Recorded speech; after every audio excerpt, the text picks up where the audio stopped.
This entry in my Forgotten Classic series is from the great writer-director Preston Sturges. It's his 1944 screwball comedy about World War II. It's Hail the Conquering Hero. Let's analyze this, review it, and let me argue for why you should watch this coming up next.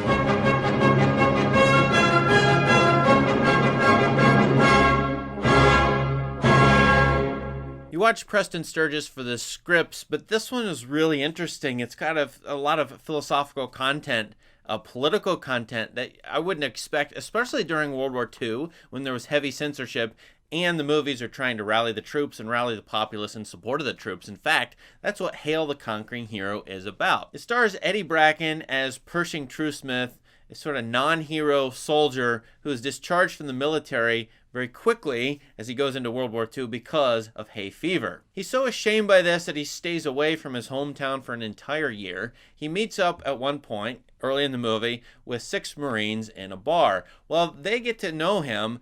One of them actually knew his father, who was a World War I hero, and in fact, this character of Truesmith was born on the same day that his father died in the war. So there's a comparison in this movie between World War I, World War II, fresh on the minds of Americans World War I was. And then these Marines concoct a ridiculous story about this character of Truesmith being a war hero. They call his mother up and tell him, hey, he's coming home a decorated war hero. Well, he goes home, the Marines go with him, and the whole town has a gigantic celebration welcoming their great warrior hero returned home. Truesmith is so embarrassed he does not reveal himself, and he has to perpetuate the fraud that the Marines started. And even at one point, the whole town wants him to run for local mayor because he is a war hero.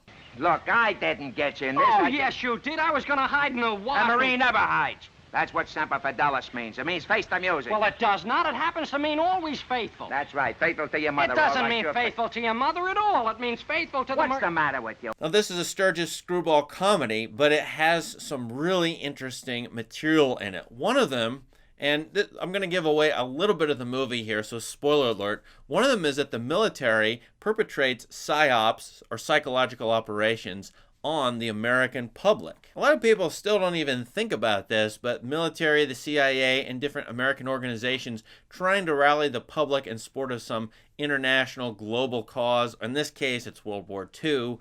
They need the hearts and minds of the public. So what do? In this movie, the Marines make up a BS story about this hero who is not a hero, and the whole town believes it and is overjoyed. Thus, the central plot of this movie involves the military creating lies in order to get the public to feel better about the war effort and about their sons and daughters, the sons especially, going off to war to fight to die. The movie makes many comments about that, even a couple jokes about it. And that would come up later, in future U.S. wars. The powers that be have to rally the public in some way by making things up, whether it's WMDs in Iraq or the Vietnam War, something like that. And so this movie is kind of prescient about this kind of psyops on the public that is, taxpayers fund the military and the CIA and things like that. So that's what this movie is about in part. I may get quite a shock on the jaw before I'm through. What's he saying? Anyway, I'm just going to give you one sample of his courage and his resourcefulness. I'm going to tell you how he saved my life. What's the matter with him? He can't do that. It's also about the question of, do we give our politicians, and in America in particular, but this could be worldwide, do we give our politicians credit for being in the military, having served in the military, and in particular in this movie, having served in the military during a time of national duress or one of the worst crises ever, World War II. And here you've got this character who wasn't in the military but has a fake story about himself, trying to run for mayor based on the fake story of him being a war hero. Well, guess what? There have been a number of characters in real life in the United States that have done just that. They've made up nonsense, or they've at least exaggerated their own biography to win the support of voters. And in fact, this movie is talking about how much military service has to do with us trusting our politicians. If a political candidate has been in the military and served, we sort of bump them up. And I think a lot of people do, in our view, that they could be good people. And as well, political opponents of candidates who have avoided war, gotten deferrals, have supported wars but not enlisted themselves.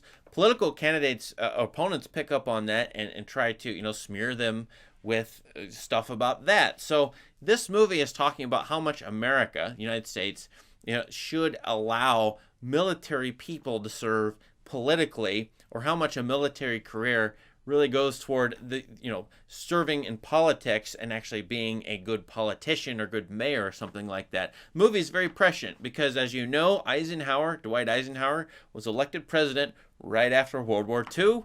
In historical terms, that happened with Ulysses S. Grant.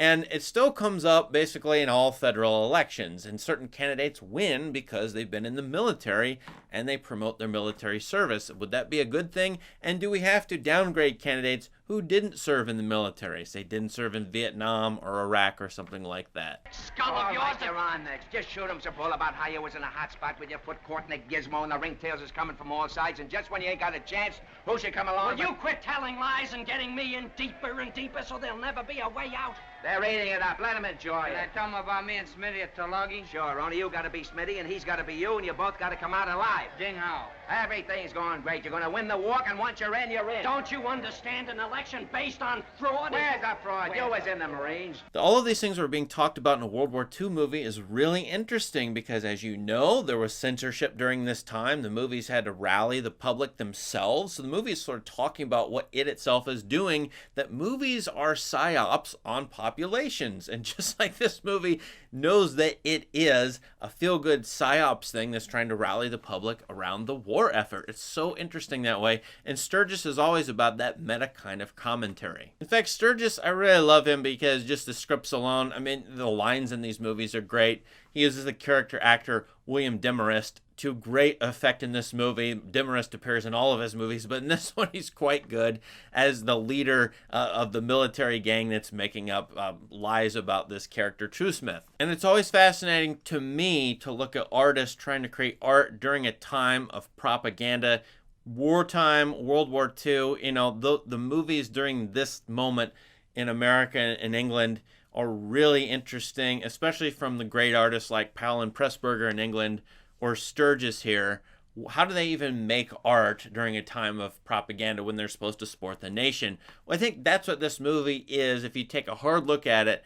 If you just look at it as a superficial screwball comedy, I think you're miswatching the movie, because Sturges is all about subversion, social commentary, and hard truths about life, and you get in this movie, Hail the Conquering Hero. Have you seen this movie? What do you think about it? Please leave us a comment, and I'd just love for you to subscribe to the channel and interact with you. Talk about movies like this. It's great, so subscribe. Anyway, thanks and have a great day.